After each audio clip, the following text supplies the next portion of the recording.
Praise the lord everyone. ఈరోజు దేవుడు మనకి ఇస్తున్న వాక్యం ఏంటంటే యెహెజ్కేలు గ్రంథము 37వ అధ్యాయము 1 నుంచి 5 వచనం చదువుకుందాం.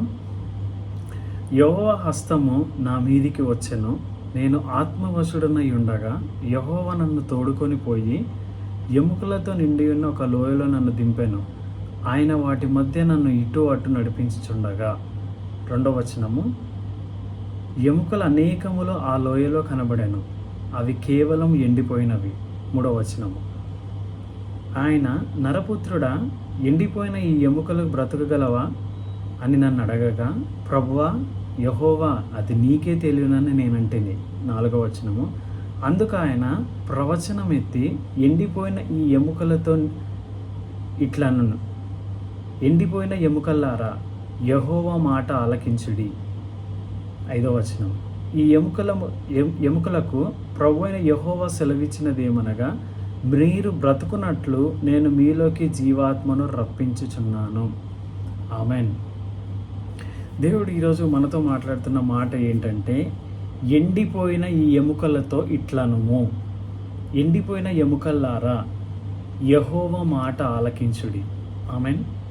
దేవుడు ఈరోజు మనతో ఏం మాట్లాడుతూ ఉన్నాడంటే, ఎండిపోయిన ఎముకలతోటి ప్రవచించమంటా ఉన్నాడు, ఎండిపోయిన ఎముకలతోటి మాట్లాడమంటా ఉన్నాడు యెహెజ్కేలుతో.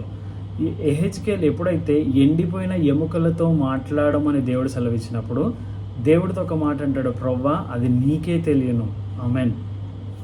అది నీకే తెలుసు ప్రవ్వా, నువ్వు మాట్లాడితే సమస్తం అవుతుంది కదా, ఎందుకంటే నీ మాటతో భూమిని శూన్యంలో నిలిపించిన దేవుడు, నీ మాటతో ఆకాశమును భూమిని సృష్టించిన దేవుడు, నీ నోటితో వెలుగు కలగమన్నప్పుడు వెలుగు కలిగింది అయ్యా, నీ నోటితో చీకటి కలగమంటే చీకటి కలిగింది, సముద్రమును ఏర్పాటు చేసిన దేవుడు, నీ మాటకి అంత శక్తి ఉంది ప్రభా. అందుకే ఇక్కడ అంటా ఉన్నాడు చూడండి, అందుకు ఆయన ఎండిపోయిన ఎముకలతో ఇట్లనము, ఎండిపోయిన ఎముకలారా యెహోవా మాట ఆలకించుడి, ఈ ఎముకలన్నీ ప్రభువైన యెహోవా సెలవిచ్చినది ఏమైనా బ్రతుకున్నట్లు నేను మీలోకి జీవాత్మను రప్పించుచున్నాను. ఆమెన్.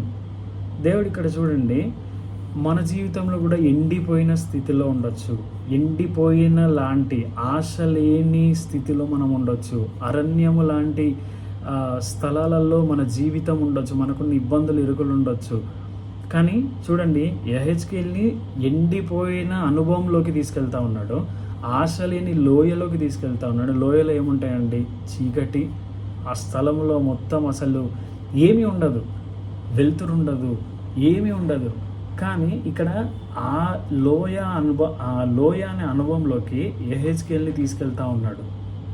ఈరోజు లోయ అనే సిచ్యువేషన్, లోయ అనే ఆ యొక్క ఆ మార్గము గుండా దేవుడు మనల్ని తీసుకెళ్తున్నాడేమో, కానీ అక్కడ చూడండి, లోయలోనే దేవుడు స్వరం వినబడతా ఉంది యెహెజ్కేలుకి, లోయలోనికి దేవుడు నడిపిస్తూ ఉన్నాడు యెహెజ్కేలుని, లోయలోకి దేవుడు ఆయనని ఆ మార్గము గుండా తీసుకెళ్తున్నప్పుడు, ఎండిపోయిన స్థితిలో ఉన్నప్పుడే యెహెజ్కేలు దేవుడు స్వరం వింటా ఉన్నాడు. ఆమేన్. దేవుడు ప్రత్యక్షతను చూస్తూ ఉన్నాడు ఈ సమయంలో. సో మన జీవితంలో కూడా దేవుడు ఎండిపోయిన లోయ లాంటి సిచ్యువేషన్లోకి నన్ను ఎందుకు తీసుకెళ్తున్నావు ప్రవ్వా, నా జీవితం ఏంటి, నేను ఎట్లా ప్రవ్వా అని మనం ఆలోచిస్తూ ఉండొచ్చు, మన జీవితం అల్లకల్లోలంగా ఉండొచ్చు. కానీ దేవుడు ఈరోజు ఏమంటా ఉన్నాడంటే, ఎండిపోయిన స్థితిలోకి దేవుడు మనల్ని తీసుకెళ్ళి, ఆశ లేని స్థితిలోకి దేవుడు మనల్ని నా స్థలంలోకి తీసుకెళ్ళి, అక్కడ దేవుని మాటను వినిపింపజేయబోతా ఉన్నాడు మనందరితో. ఆమేన్. హల్లెలూయా. ఒకటే అండి, ఈరోజు ఏంటో తెలుసా, ఎండిపోయిన స్థితిలో నువ్వు నేను ఆ సిచ్యువేషన్లో ఉన్నావంటే అక్కడ దేవుడు స్వరం బయటికి రాబోతూ ఉంది.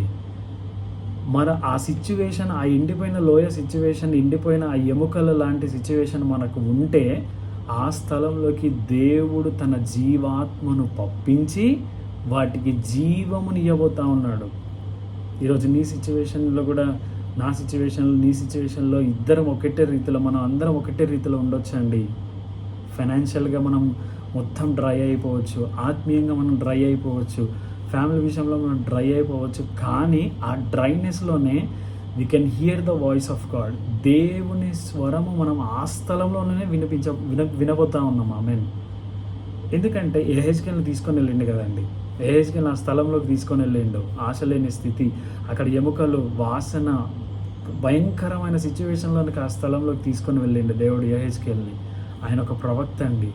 ప్రవక్తని ఆ స్థలంలోకి తీసుకెళ్తే, అట్లాంటి సిచ్యువేషన్లోకి దేవుడు తీసుకెళ్తే నన్ను మనం ఆలోచించుకోదగలసిన విషయం ఇది.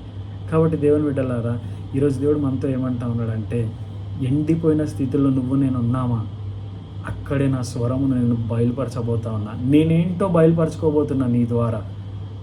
నీకు ప్రవచనమునిచ్చి లేని వాటిని ఉన్నట్టుగా మార్చబోతున్నానని దేవుడు ఈరోజు మనతో అందరితో మాట్లాడాడు. దేవుడి చిన్న వాక్యముని దీవించి ఆశీర్వదించిన గాక. ప్రార్థించండి. దేవుడు అద్భుతమైన కార్యాలు మీ ద్వారా మన ద్వారా జరిగించబోతా ఉన్నాడు. విశ్వాసాన్ని కోల్పోకండి ప్రియ దేవుని బిడ్డలారా. ఆయన విశ్వాసమునకు కర్త, ఆయన కొనసాగించేవాడు కూడా ఆయననే.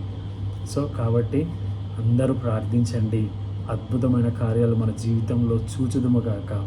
యెహెజ్కేలుపైకి ఏ హస్తము దిగొచ్చిందో అదే హస్తము మనందరిపైకి దిగివచ్చి ఆ ప్రవచన ఆత్మను దేవుడు మనకిచ్చి ఎండిపోయిన స్థితిలో ఉన్న సమస్తమును పచ్చదనముగా మార్చబడునుగాక.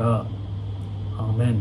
ప్రార్థన చేసుకుందాం. ప్రభువా నీకు వందనాలు. ఎంతమంది అయితే ప్రభువా ఈ వాక్యమును వింటున్నారో వారి జీవితంలో ఎండిపోయిన స్థితులు ఏవైతే ఉన్నాయో ప్రభువా, ఇప్పుడే నజరేయుడైన యేసుక్రీస్తు నామములో ప్రభువా, అయా జీవజల నదులు ఊటలుగా ఎట్లయితే మార్చావో అతి విధమైన ఆశీర్వాదాలు వినుచున్న వీరందరికీ అనుగ్రహించమని వారందరినీ దీవించండి నాయన. అయా నీ శక్తితో నింపండి, నీ ఆత్మతో నింపండి. ఎవరెవరైతే బలహీనంగా ఉన్నారో వారిని స్వస్థపరచండి. నీ శక్తిని బలమునివ్వండి. ఆదరలేదో ఆదరణ కలగజేయండి. నీ కృప లేని వారికి కృపను చూపించండి నాయన.